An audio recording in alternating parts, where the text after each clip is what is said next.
الحمدللہ رب العالمین والصلاة والسلام علی سید الانبیاء والمرسلین والصلاة والسلام علی آباء سید الانبیاء والمرسلین والصلاة والسلام علی امہات سید الانبیاء والمرسلین والصلاة والسلام علی اعمام سید الانبیاء والمرسلین لا سیمن افضل البشر بعد الانبیاء بالقول الغالب خیر الناصرین سیدنا ابو طالب علیہ الصلاة والسلام وعلى آلہ واصحابہ واہل بیتہ وعطرتہ وعشیرتہ اجمعین اما بعد فاعوذ باللہ من الشیطان الرجیم بسم اللہ الرحمن الرحیم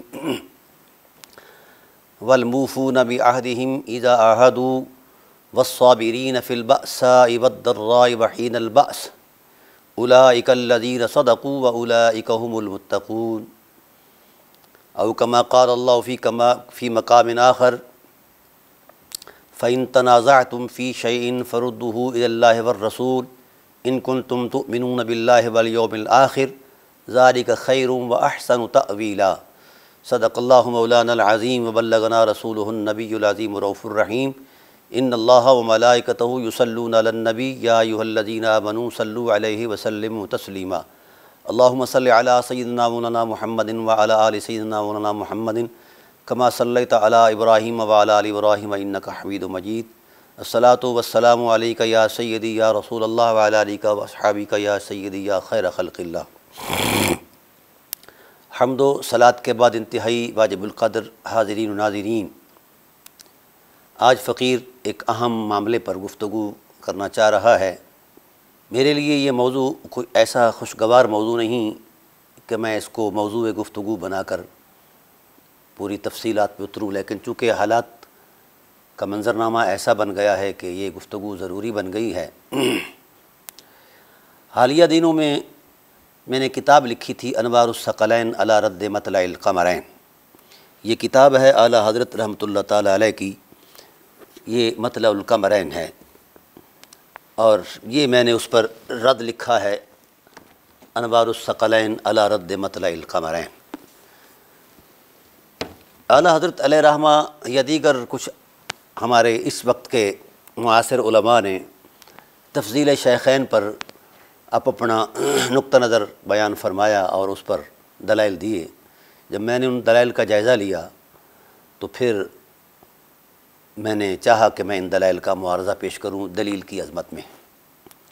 دوسری بات یہ ہے کہ پھر اپنے من چاہے مذہب کے تصور میں ہمارے علماء نے یہ فتوے دیے جو ہمارے مذہب کو قبول نہیں کرتا وہ ضال ہے، مضل ہے، گمراہ کن ہے وغیرہ۔